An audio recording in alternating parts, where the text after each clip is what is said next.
Hey guys, it's Nature Nate. Before we start the episode, just wanted to say I hope you're all well, hope you're safe. We wanted to share a little bit more about our sponsor who's trying to help the world right now with their work. This pandemic has affected everyone. To get through this, we all need to work together. Cypress River Advisors, with their deep cross-border sourcing and manufacturing knowledge, are providing PPEs for free to medical professionals and communities in need. They're providing protective equipment in New York, California, Michigan, and Japan. They're also providing data visualizations to help make policymakers and the public understand the real impacts of the pandemic. For more information, go to cypressriveradvisors.com/COVID-19.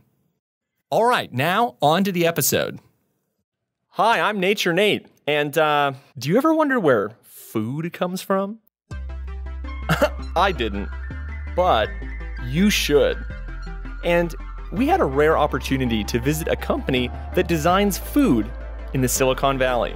But don't worry, it's not an app company, but they do make appetizers. Okay, but seriously, we had a special opportunity to visit Mattson, a food ODM company. And if you don't know what ODM means, you must not be from Taiwan. An ODM is an original design manufacturer.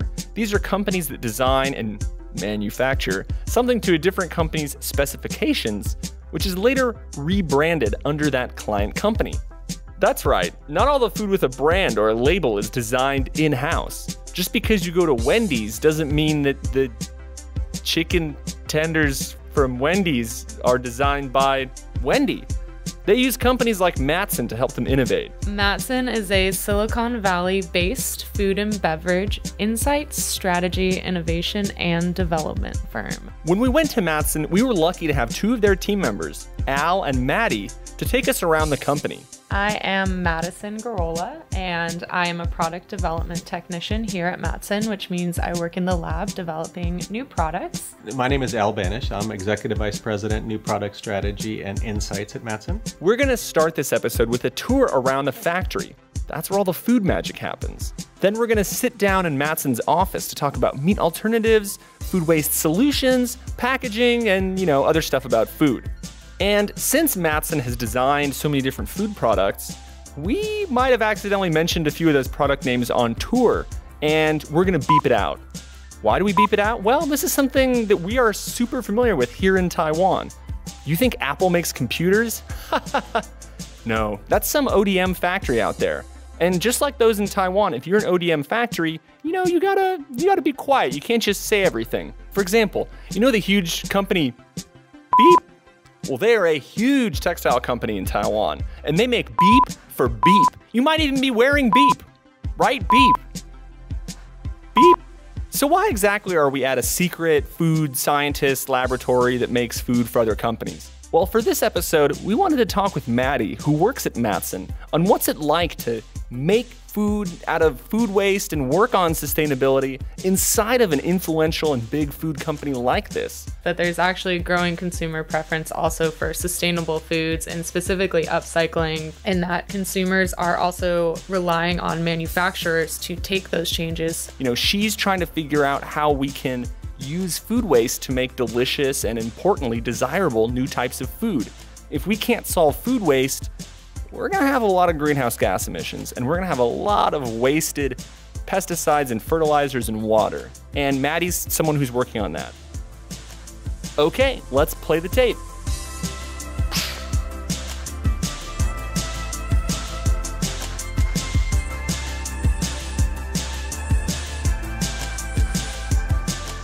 This is Waste Not, Why Not, a podcast on sustainability and how not to save the environment. I'm an environmental researcher based in Taiwan, working on energy, ocean, and waste issues. Let's just dive right into the tour. Al and Maddie are going to take us through their food studios, their food lab, the analytics area, their experimental zones, and we're even going to visit the freezer. Right now we're walking into the food studio, which is one of the most important parts of Mattson. No, stay here. Stay here. It's even better if there's background noise. So here we are in the food studio, and as I mentioned before, this is a multi-purpose room here at Mattson. It's the largest single room. Today it's being set up for consumer research, where we'll have parents and children trying some new food products. So the food studio looks sort of like a combination of a TV cooking show, Iron Chef, if you will, combined with an office meeting room. There's a large TV, there's a very large table, and there's an even larger island. It's more like a continent. And then, of course, there's standard kitchen stuff that I don't really understand what it is, but it seems related to making food.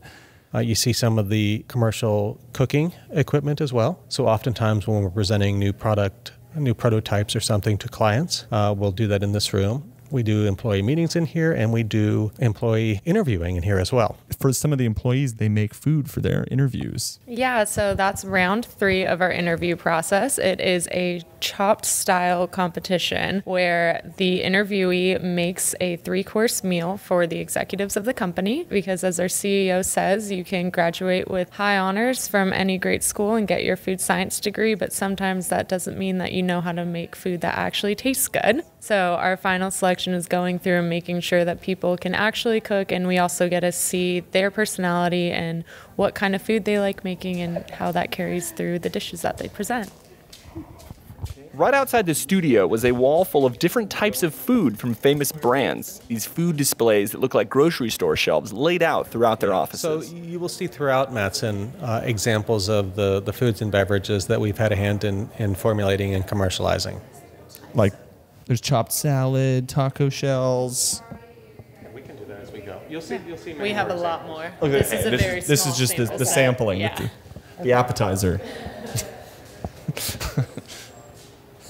Appreciate that food pun. Yeah, I'm going to try and work them in.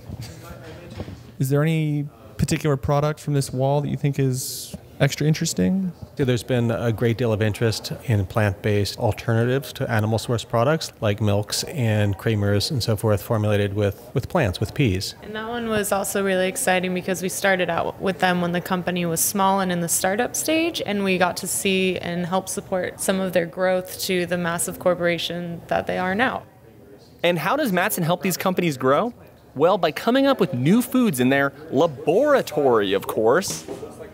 That's lab. We're looking inside of what looks like an aquarium full of scientists, and they're all at their different workstations, and they're mixing food, and there's bags, and there's spoons, and there's weighing going on, and a lot of science equipment. And in big letters in the back, it says, "We make food happen."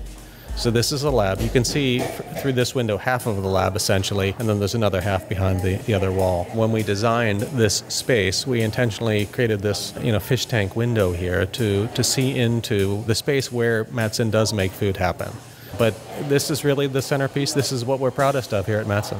Yeah, and what's really exciting here, I have a culinary background, so not only is everything on the scientific side, but we also have pretty much every culinary equipment piece that you could imagine to put to test our new creations and formulations and figuring out, hey, maybe a product that we thought was going to be great in the microwave, we actually want to test in a toaster oven, a normal oven, steam it, sous vide it, and what other ways can we play with this item to make it an optimal experience? Depending on the day, food engineers like Maddie can spend anywhere from 4 hours to 10 hours inside these aquarium sort of fishbowl laboratories. Don't worry, they want to do that. You ready to go in? Yeah. Let's go into the lab. And one cool thing you'll see on the perimeter is we have cooking equipment, so you should look around and see all of the supplies that we have outside of just the lab benches. Here where we're always weighing items to make sure that we're being precise, and we have industrial ingredients so that we can take our benchtop to scale up quickly, because sometimes if you're using retail, that doesn't translate in a rapid way to final formulation. So we want to make sure in our benchtop that we're already realizing those red flags and accommodating them from the beginning and making sure that our client can have a successful product from step one. To give you a sense of scale, there are about 25 food scientists with 40 different products going between the benches at all times. So we're all working on different projects. Each person will be working on potentially anywhere from 4 to 8 projects at a time, depending on the intensity of the project. And you have multiple people normally working on the individual projects themselves. We also have great interns that help us execute on all of our projects. And like we said, we have specialists in all areas, whether it be candy making, high protein beverages, culinary forward items, or even upcycling and food waste products. So we have people that have had years of expertise and have been with the company, some of which over 20 years of just experience in bringing that knowledge to share with the rest of the scientists and developers around them. Let's move on to where Maddie works exactly. What is it like in the day of a food scientist? This is mine. As you can see, I apparently got a shipment earlier today. And you'll find everything from serviceware from a meeting that we were running from earlier today to retail ingredients to other spices that we're sourcing. I always keep compostable items on my bench for tastings and throw them at other people around me. And we'll just have a variety of tools and equipment. Everything around us is lined, so you can see by the 4 different types of coffee makers, all different grater sizes, 3 different kinds of ovens behind me, and we have more ovens on the other side of the lab. Those 2 underneath the We Make Food Happen signs are massive freezers and refrigerators to keep all of our ingredients that we have. Would you like to walk in the freezer? Yeah. Let's get real cold. -2. So here is our freezer, in which, yeah. So you can Like also Emily's tell by nightmare. how packed it is. We have a lot of projects happening right now. Yeah, this is where we store. This is one of our 2 freezers actually. So this is a larger one, but we'll keep all of our items that we need in here, and then we have the same replication in refrigerators. Okay, it's a freezer, it's cold. I think listeners know what it looks like. All right. We're not going to linger in there. Okay. We then moved on to Mattson's analytical area. Every good scientist needs a way to see what food really is, and that's by using scientific instruments. Not like a saxophone, silly, like a microscope. So we do have a small analytical area where we can do TA, so titration acidities, weigh out components like when we're doing vitamin blends up to the 1,000th or lower of a gram to make sure that we're portioning everything correctly. Brix machines, water activities. So in the food lab, they are making different mixtures or blends or types of food. In the analytical area, they are analyzing the food that they made to determine its chemistry and its components.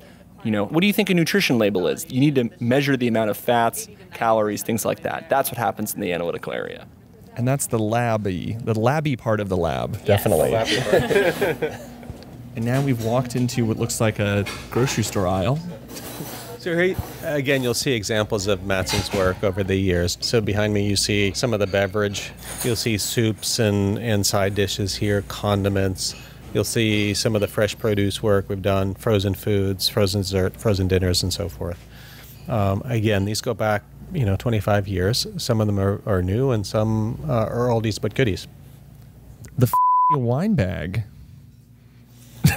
just to About that reveal one I was in college. I learned about that recently, that actually took a lot of formulation work because it was one of the first bag-and-box wines, and they had added flavors to get those nice woody notes that you would generally get from aging them in barrels. Way in the back on the shelf, I spied with my little eye a row of super famous, delicious, icy. Yeah, you don't see the box. I think Danica has that in the back. She's putting it in a case. But 26 or so years ago, Mattson worked with as they were opening new stores in the southern United States. And they figured it might be hard to sell hot coffee in Texas in the summer. So they sought to develop a beverage people would drink in the hot times. And Mattson came up with, I guess, some others that jump out, assuming we can list these brand names later, some others that jump out are tea, tea, you see a lot of major brands. I see a lot of stuff that I saw in the grocery store back when I was in the United States. Oh, in terms of waste, the one up there, you see the one that says queso dip. This is a company called makes Mexican-style cheese wheels. Mattson had helped a company turn cheese waste into cheese taste. Cheese paste? Cheese something good. They collected the excess cheese from their production line that they use for their cheese wheel products, and they made that extra cheese into dip for chips. It might sound gross, but it's not, and you shouldn't think that. It's the kind of thing we've got to do to reduce food waste. Here in beverages, you'll also notice a number of dairy alternative milks made from nuts or made from flax or made from peas. Flax milk, walnut milk. Naturally, a lot of interest in other plant-based foods as well. Plant-based burgers, plant-based cheeses, plant-based yogurts, that type of thing. And you thought you were trendy and ahead of the curve. Mattson was doing plant-based burgers 20 years ago. What about the packaging? Does Mattson kind of do the whole consulting, or the packaging's totally up to the consumer? Well, it's up to the manufacturer and ultimately the consumer as well. Mattson has supported our clients over the years in packaging design. It is not an area of focus for us at this point in time. The selection of packaging is something that does play into food formulation. You know, it affects the type of food you design, its storability, taste, ingredients. That can all influence the way the packaging is designed. Mattson doesn't always work on that, but it is a good thing that the engineers think about.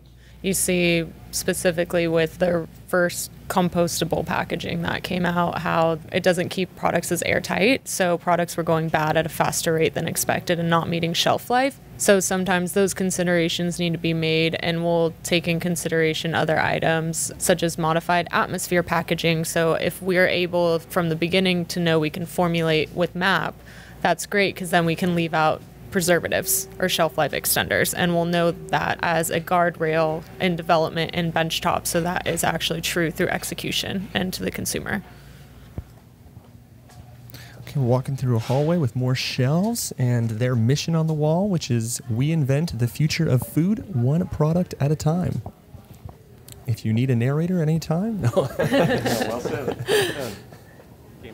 This one might be of interest to working with this company, whether it's safe sourcing or regenerative agriculture, as you see that becoming really important to the consumer, and finding a way that this one also hits a bunch of other trends of Whole30, paleo, grain and gluten free, but being really allergen conscious as well as sourcing conscious. We're looking at some chowders and some soups. Sustainable chowder, sustainable soup. On our last stop, we arrived at Mattson's pilot plants, where food products happen. Me? All right, so here is our food service pilot plant, part 1. This is our dry pilot plant. As you can see along the wall, there's a variety of equipment here. Some of these we source in from our clients, so they'll provide us their proprietary special equipment that we then use to formulate with and make sure that our formulations will actually match their future baking process.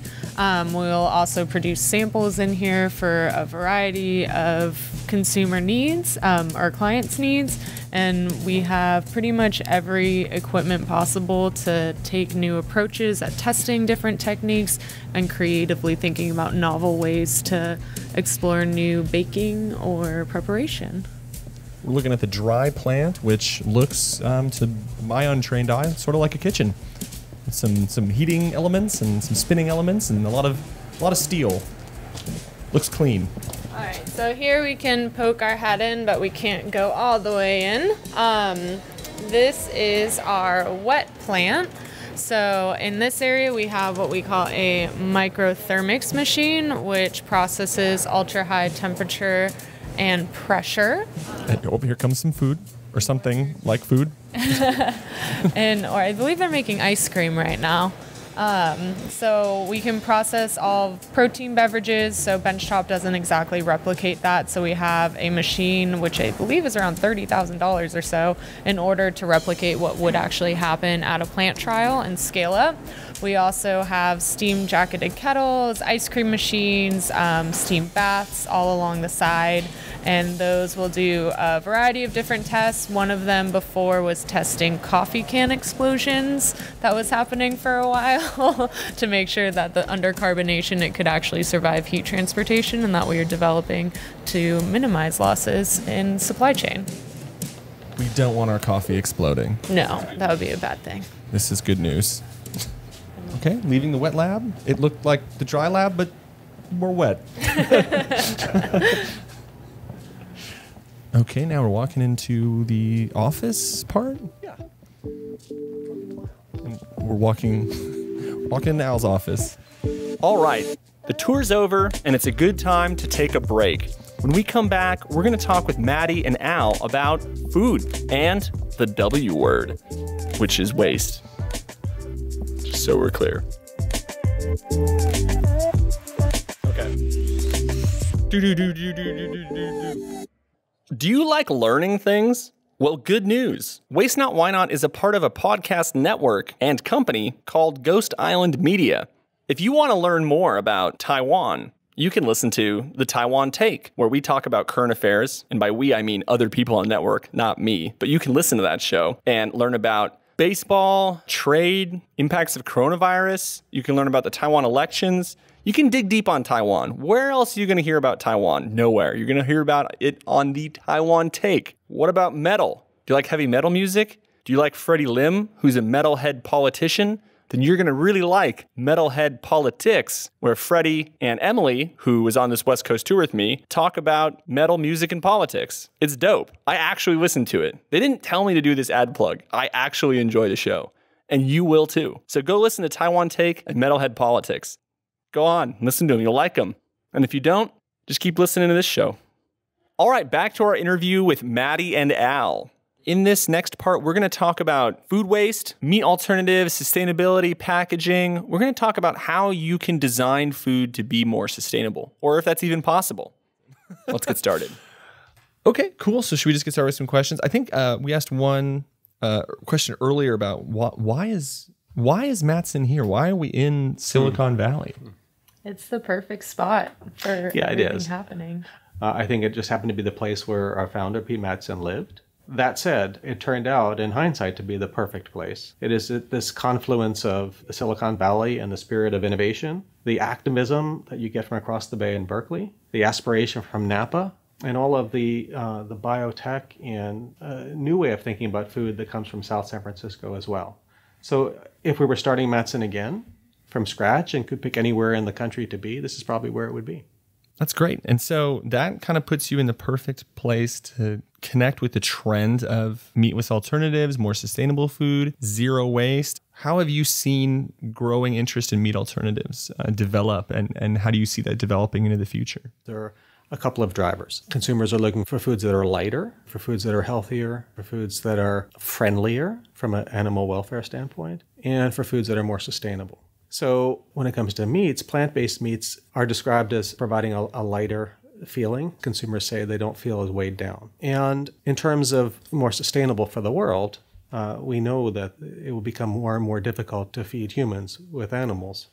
Having said that, plant-based isn't the only solution. There are different ways of creating meat products from animals in a different way by cultivating the cells of the animal and creating meats that are in every other way the same as animal source meats, but without slaughtering the animal in the way it's done today. So that's lab-grown food or lab-grown meat. Is there like a technical term that you prefer? The word we use is cultivated meat.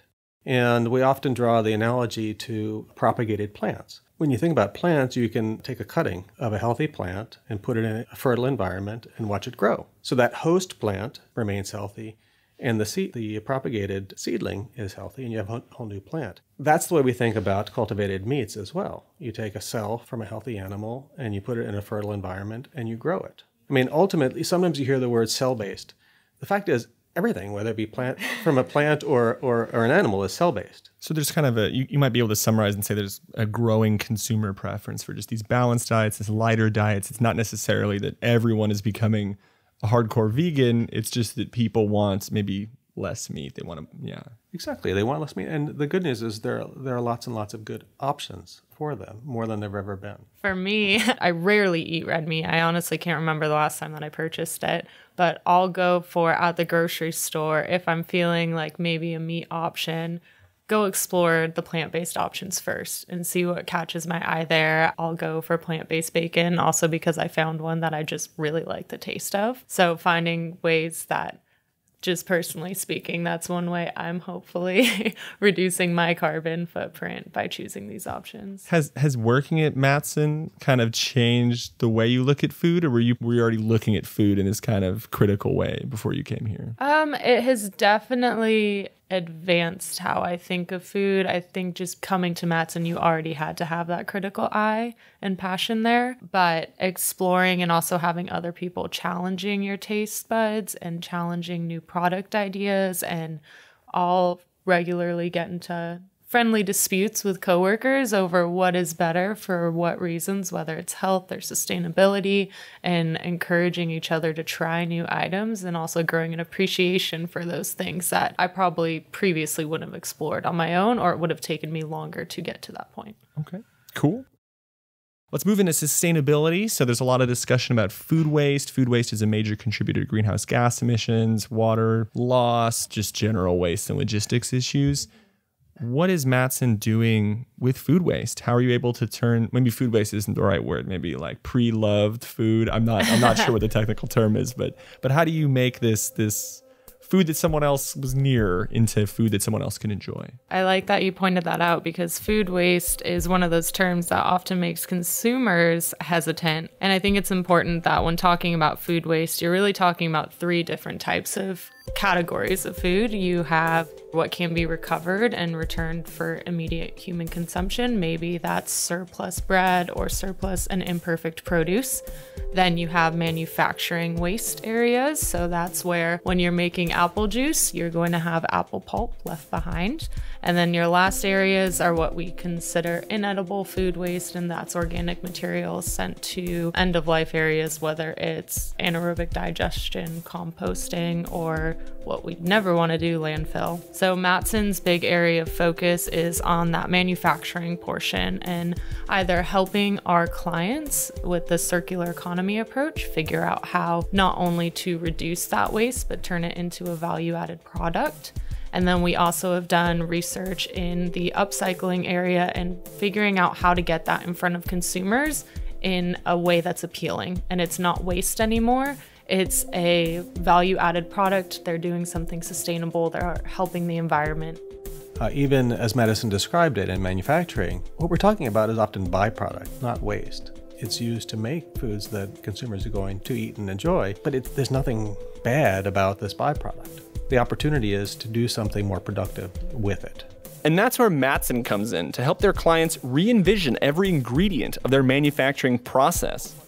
Take blueberries. Acknowledge, okay, well, maybe your specs for this specific blueberry are too tight. There's no reason that a slightly larger blueberry or slightly offset blue is going to be non-favored by the consumer. Other times it's taking these byproducts such as apple pulp or maybe even almond meal left over from creating almond oil and finding a second home for them, and also making sure that we're doing so mindfully in that whatever processing we're doing to that byproduct will not be too intensive and either lose the nutrient content, because especially with pulps, that's where they're really dense in nutrients and you have a lot of value there. So finding a way to get that value still to the consumer at the endpoint in also a sustainable way. Maddison made an important point here. The first goal should be to eliminate the byproduct in the first place. For example, Mattson was working on a gluten-free bar product that created a lot of extra crumbs on the production line. Our solution there wasn't to find a better use for the crumbs, but to eliminate the crumbs in the first place. So we helped them reformulate those bars so they wouldn't be crumbling like that. So it sounds like there's, maybe some explicit or implicit principles that you use when coming up with foods made from byproducts. Could you elaborate on what you keep in mind when you're thinking about making these foods? I think one thing to keep in mind is, what nutrient value those byproducts have. So if we can take a residual ingredient that happens to be high in fiber and turn it into a flour of some sort and incorporate that into the baked goods, we can deliver something consumers are seeking, higher fiber, while using that byproduct or residual ingredient. That's pretty important. You're taking something that was sort of this inconsequential ingredient that's necessary for another product, and you're creating kind of a circular food economy. While we approach things, because we have such broad experience in different categories and different applications, in the spirit of innovation, it's also to think creatively and think of ways that maybe it would be great fiber in a baked spot, but that doesn't mean don't try putting it in a beverage and see what happens. And taking that spirit of innovation to find optimal uses for those items. Creativity, innovation, minimizing the byproduct, trying to create value, trying to just make a good product in general, it sounds like. Even if it's great for the environment, people aren't going to want to buy it if it doesn't taste good. Just like podcasts. Exactly.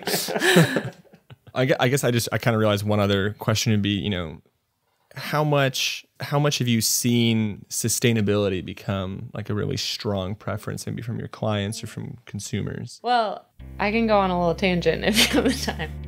So we talked a bit about consumer preference in plant-based, but there's actually growing consumer preference also for sustainable foods and specifically upcycling. We've done proprietary research on consumer-facing not only terminology and presentation, but also getting their viewpoint on the feedback. So we've seen from our research that one, there's a lot of consumer misconception on where waste actually exists. So first, education, which you see large companies like Kroger's taking a bunch of initiative there and put it in front of the consumer and are taking risks in that area to have those sustainable items up front. Specifically with upcycling, we had a national study that showed that over 57% are looking to purchase more upcycled items in the next several years, and that they are interested in finding out more information in the sustainable food space, and that consumers are also relying on manufacturers to take those changes. So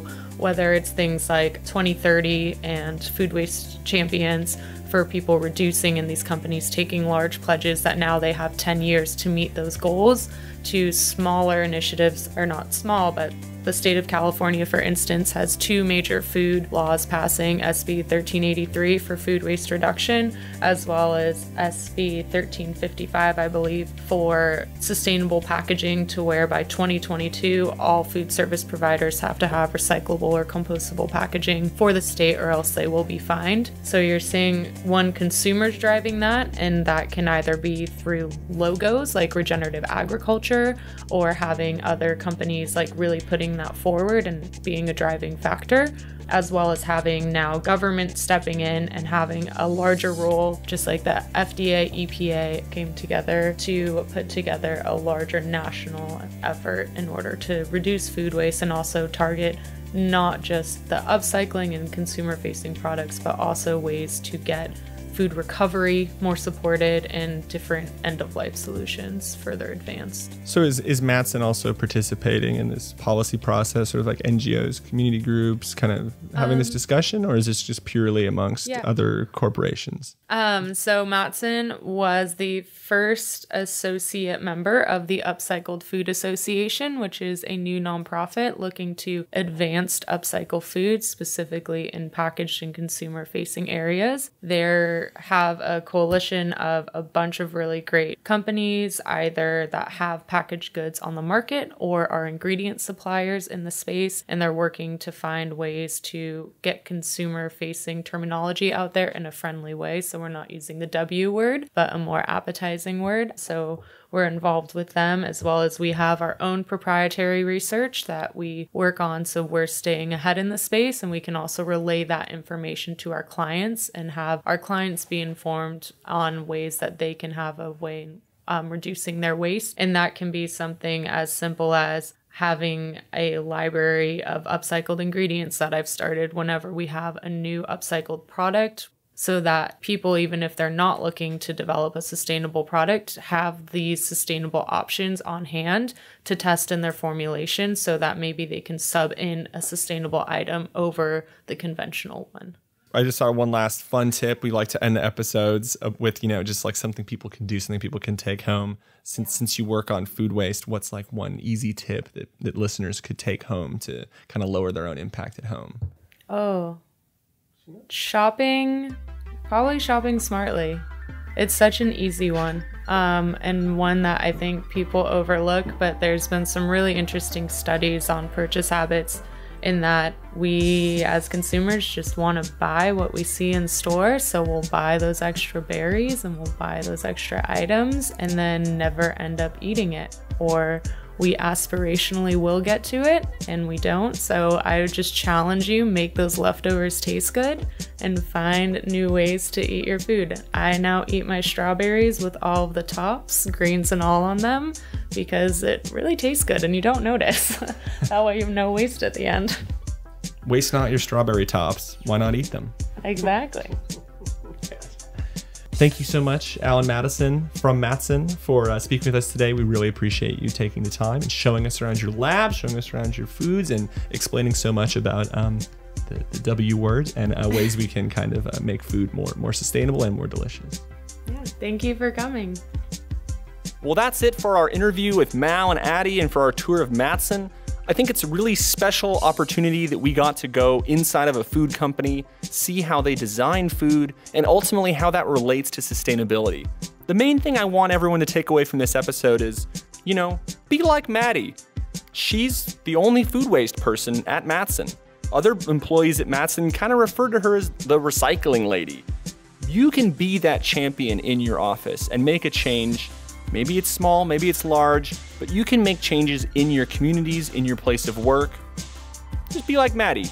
Turn food waste into food wow. All right, that's it for Nature Nate. Bye-bye.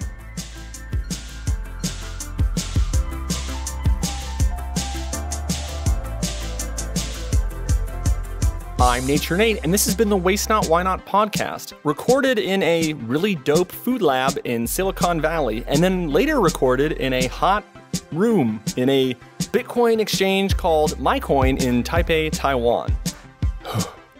It's hot today. Do you have a question for us? Email your voice recording at ask@wastenotwhynot.com. Someone did it, and we answered their question. You can too. Subscribe to our show on Apple Podcasts, Spotify, or wherever. Give us a good rating. Support us on Patreon. We are Waste Not Why Not on Patreon and Facebook, and Waste Not Pod on Twitter. This has been a Ghost Island Media production. This episode was produced and written by Emily Y. Wu and myself, Nature Nate. Edited by Yu-Chen Lai. Brand designed by Thomas Lee. Special thanks to Mattson for letting us come by and for showing us all your cool food. Thanks for listening, everyone. Bye-bye.